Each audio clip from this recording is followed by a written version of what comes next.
Tutorial के इस YouTube channel में आपका हार्दिक अभिनंदन है। मैं अवधेश कुमार आज आप लोग को 10th क्लास का एक बहुत इम्पॉर्टेंट टॉपिक डिस्कस करेंगे। तो 1 = r/2 है ना। अवतल दर्पण से हम लोग डिस्कस करेंगे और ये बार बार क्वेश्चन में 5 नंबर का पूछता है। तो चले आइए आज हम लोग 1 = r/2 को प्रमाणित करेंगे।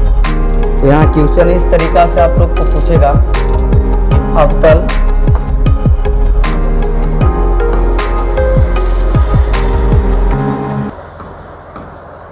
अवतल दर्पण द्वारा F = r/2 प्रमाणित करें। इस तरीका से आपका क्वेश्चन पूछ ले रहेगा स्टूडेंट, और ये 5 नंबर का क्वेश्चंस रहेगा। आप लोग ध्यान से देखिएगा। इसके लिए सबसे पहले हम लोग एक अवतल दर्पण को ड्रा करते हैं, खींचते हैं, बनाते हैं। देखिए यहाँ आपका एक अवतल दर्पण है और यहाँ देखिए इस अवतल दर्पण में हम लोग एक मुख्य अक्ष लेते हैं। ये जो आपका हो गया मुख्य अक्ष ए है, इसका नाम है ध्रुव और इसका नाम है सेंटर, केंद्र, जिसको वक्रता केंद्र के नाम से जाना जाता है। और एक हम लोग पॉइंट इंडिकेट करते हैं, फोकस, मुख्य फोकस। ठीक है। अब देखिए मुख्य अक्ष के समांतर कोई किरण आती है जो अवतल दर्पण के ओ बिंदु से टकराती है और फोकस की ओर लौट जाती है। देखिएगा क्या हो रहा है। मुख्य अक्ष के समांतर एक किरण लिए जो अवतल दर्पण के ओ बिंदु से टकराया और मुख्य फोकस की ओर लौट गया, यानी मुख्य फोकस से होकर के चला गया, रिटर्न हो गया। मानते हैं कि ये पॉइंट क्या है, ए से कोई प्रकाश की किरण आ रही थी और अवतल दर्पण के वो बिंदु से टकराई और कहाँ से लौट गई, एफ से, यानी मुख्य फोकस से होकर के लौट गई। अब देखिए यहाँ से इसको सी से, यानी वक्रता केंद्र से आप ओ को मिलाइए। तो यहाँ पर एक नियम बनता है, वो नियम का होता है, देखिएगा इस तरीका से आप लोग प्रकाश के परावर्तन के नियम पढ़े होंगे कि ए होता है आपतित किरण और यहाँ पे टकराता है और यहाँ पर टकरेला के बाद ए रिटर्न हो जाता है। तो इसको बोलते हैं आपतित किरण। ठीक है, आपतित किरण। और ए होता है परावर्तित किरण। ठीक है। और जिस बिंदु पे दोनों लाइट टकराती है उस बिंदु को बोला जाता है, इसको आपतन बिंदु कहा जाता है, आपतन बिंदु कहा जाता है। अब इस आपतन बिंदु से आप अगर अभिलंब खींचिएगा तो आपतित किरण और अभिलंब के बीच जो कोण होता है उस कोण को बोला जाता है आपतन कोण, और परावर्तित किरण और अभिलंब के बीच के कोण को परावर्तन कोण कहा जाता है। जस्ट लाइक यहाँ पर वही दृश्य बन रहा है।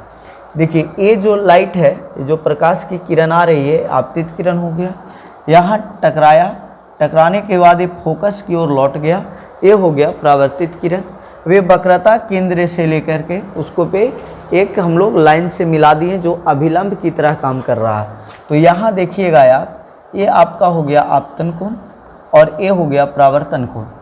आप लोग जानते होंगे कि अगर दो गो कोई समांतर रेखा है और उसे कोई प्रतिच्छेदी रेखा प्रतिच्छेद करती है तो एकांतर कोण बराबर होता है। ए अगर आई है तो ए एंगल भी आई होगा। तो यहाँ देखिए यहाँ पर यही हो रहा है, ये आपका, ये दोनों समांतर रेखा है और इसको प्रतिच्छेद कर रहा है कौन, ओसी। तो ए वाला कोण जो होगा आपका आई होगा, एकांतर कोण। अब देखिएगा कि आई किसके बराबर होता है, यहाँ पे मैं बताता हूँ। देखिए मैं थोड़ा साइड कर लेता हूँ फिगर को। यहाँ देखिएगा अगर हम लोग प्रकाश के परावर्तन के नियम से चले, प्रकाश के परावर्तन के नियम से,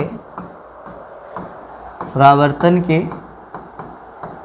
नियम से, तो प्रकाश के परावर्तन का नियम कहता है कि I बराबर R होगा। I इज इक्वल टू क्या होगा? R होगा। यानी कहने का मतलब है कि angle AOC, angle AOC is equal to होगा एंगल COF का, एंगल COF का, ये इक्वल होगा। और अगर आप देखें कि एंगल OCF, ठीक है, इसको मैं इक्वेशन 1 मान लेता हूं, और एंगल AOC जो होगा वो किसके बराबर होगा? तो एंगल OCF का बराबर होगा। OCF का ए कहां से आया? एकांतर कोण से, एकांतर कोण से, है ना। देखिए AOC यानी ए एंगल की बात कर रहे हैं, ए एंगल किसके इक्वल होगा? इसके इक्वल होगा। कैसे?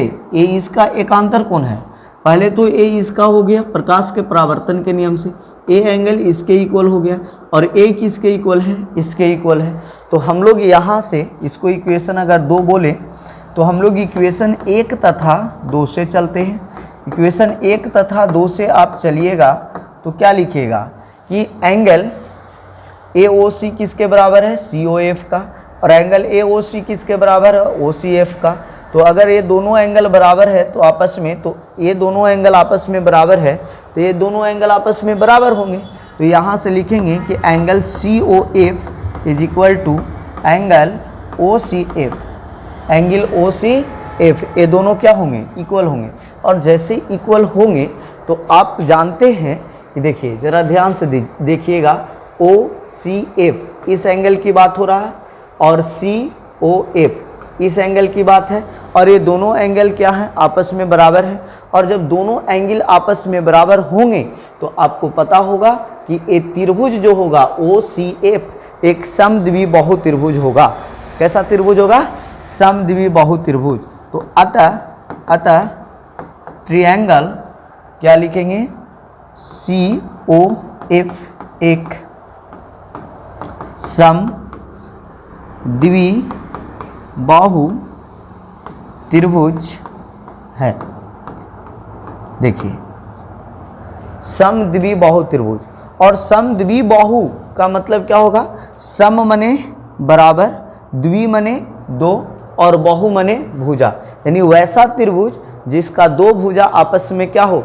बराबर होता है, उसको समद्विबाहु त्रिभुज कहते हैं। अब देखिएगा स्टूडेंट, यहाँ क्या होगा कि समद्विबाहु होगा तो कोण दोनों भुजा बराबर होगा, तो जो कोण बराबर होता है उसके सामने वाला भुजा बराबर होता है। तो बताइए ए बराबर है इसका, तो इसके सामने वाला जो भुजा होगा, यानी इसके सामने कौन सा भुजा है? OF। तो OF जो होगा, OF होगा वो किसके बराबर होगा? तो इसके सामने वाला भुजा के, इसके सामने कौन है? CF। यानी हम लोग कह सकते हैं कि OF किसके बराबर हो गया? CF के बराबर हो गया। अब देखिएगा आगे थोड़ा सा चलते हैं। देखिए स्टूडेंट, यहां से क्या करें, अगर हम लोग ऐसा मानते हैं कि O जो है वो P के बहुत पास है, बहुत नज़दीक है, लिखेंगे चूंकि O P के बहुत नज़दीक है, तो अगर O जो होगा अगर वो P के पास आ जाए तो आप बताइए कि जो डिस्टेंस यहाँ से OF होगा क्या वही डिस्टेंस PF भी होगा कि नहीं? तो अगर O P के बहुत नज़दीक है तो यहाँ से क्या लिखिएगा कि OF equal to PF, OF equal to PF। OF किसका बराबर हो जाएगा? बताइए यहाँ से यहाँ डिस्टेंस जो OF है वही किसका बराबर होगा, PF के बराबर होगा। और जब OF PF के बराबर होगा तो यहाँ से देखिए कि OF बराबर है CF का और OF बराबर है PF का, तो एक साइड इक्वल है, तो क्या हम लोग दूसरा साइड भी कह सकते हैं ना कि CF जो होगा वो PF के बराबर होगा। तो हम लोग कहेंगे कि ये जो CF है वो किसके बराबर होगा, PF के बराबर होगा। कोई दिक्कत है यहाँ तक? हमें लगता है कि यहाँ तक कोई दिक्कत नहीं होगा। अब देखिए स्टूडेंट, अगर मैं लिखता हूँ चूँकि PC is equal to PC, देखिए यहाँ से यहाँ तक का जो डिस्टेंस है, देख रहे हैं, ये जो आपका PC है, मैं PC बराबर क्या लिख सकता हूँ, क्या PF और प्लस CF ऐसा लिख सकता हूँ। CF लिखे या FC लिखे, ऐसा लिख सकता हूँ कि PF प्लस CF। अब देखिए एक चीज़ आपको याद होना चाहिए कि ये है आपका पोल यानी ध्रुव, और ये है फोकस, मुख्य फोकस। तो पोल और ध्रुव से पोल और फोकस के जो बीच का जो डिस्टेंस होता है, इस डिस्टेंस को हम लोग बोलते हैं फोकस दूरी। इस डिस्टेंस को क्या बोलते हैं, फोकस दूरी। और पोल यानी ध्रुव और वक्रता केंद्र के बीच की दूरी को बोला जाता है वक्रता त्रिज्या यानी कैपिटल R। अब इस सारे को पुट कीजिए तो बताइए PC जो है वो क्या, वक्रता त्रिज्या, आप इसको लिख सकते हैं। और बताइए यहाँ देखिए PF का आप PF रहने दीजिए और प्लस CF किसके बराबर है, तो CF के बराबर है PF, तो CF के जगह आप क्या रख दीजिएगा, PF। तो एगो PF और एक PF कितना हो गया, 2PF है, ठीक है। तो R is equal to 2PF। और आप अभी देखे हैं कि 2 और PF का वैल्यू को हम क्या रख सकते हैं जी, क्या स्मॉल f रख सकता हूँ, स्मॉल f रख सकता हूँ। स्मॉल f माने फोकस दूरी, मतलब क्या, फोकस दूरी। तो अब आप ये कहिएगा कि जो वक्रता त्रिज्या होता है वो फोकस दूरी का क्या होता है, दुगना होता है। वक्रता त्रिज्या जो होता है वो फोकस दूरी का क्या होता है जी, दुगना होता है। और अगर आप f इज इक्वल टू लिखना चाहते हैं तो 2 इधर जो मल्टीप्लाई में है इधर जाके डिवाइड में हो जाएगा, तो r अपॉन कितना होगा, 2। यानी आप यहाँ से ये भी बात कह सकते हैं कि जो फोकस दूरी होगा वो वक्रता त्रिज्या के क्या होती है, आधी होती है। ये पॉइंट भी लिख सकते हैं। अब देखिए बहुत सारे स्टूडेंट ये कहेंगे कि सर ऐसे लिखने से खाली थोड़ा ना हो जाएगा, इसके पीछे लैंग्वेज लिखिए, लैंग्वेज बनाइए। तो लैंग्वेज मैं नहीं बनाऊंगा, लैंग्वेज आप खुद बनाइएगा। देखिए ये तो आपको मैं कैलकुलेशन कर दिया, अब लैंग्वेज कैसे लिखिएगा वहाँ, तो पहले मैं लैंग्वेज के लिए यहाँ पे स्थान कुछ छोड़ दिया था, ठीक है। देखिए मानते हैं कि M और N एक अवतल दर्पण है, तो यहाँ आप लिखिएगा ऐसे, माना कि MN एक अवतल दर्पण है, अवतल दर्पण है जिसमें P ध्रुव है, जिसमें P क्या है, ध्रुव है, F क्या है, तो मुख्य फोकस, F मुख्य फोकस, C क्या है जी, वक्रता केंद्र, वक्रता केंद्र है। C क्या है, वक्रता केंद्र है। और देखिएगा PF क्या है, फोकस दूरी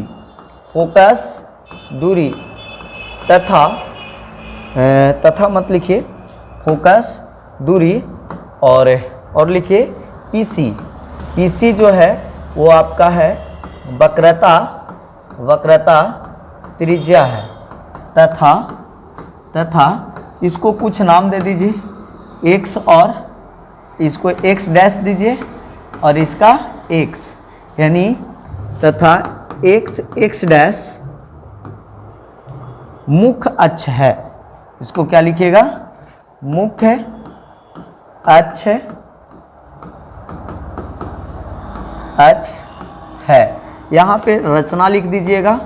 रचना क्या किए थे हम लोग, तो सी से ओ को मिलाया।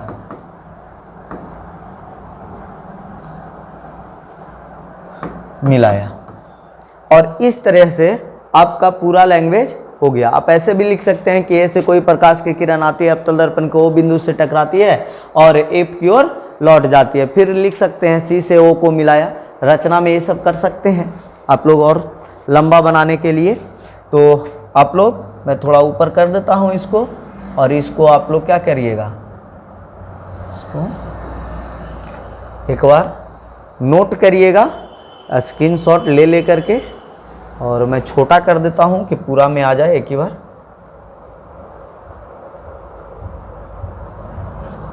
है ना, देखिए आपका एक साथ आ गया है। आप वीडियो को पॉज करके इसको स्क्रीनशॉट कर लीजिएगा, और एक बार घर पे जा कर के एक दो बार इसको ट्राई करिएगा। कोई रटने का चीज़ है नहीं, ठीक है। अगर वीडियो अच्छा लगे तो लाइक शेयर और कमेंट करना ना भूलें, दोस्तों को भी बताएं। Thank you. बंद कर दो। डायरेक्ट हम बता दें, फिर एक बार याद पड़ा, यार ये सब इंटरनेट कर दिया।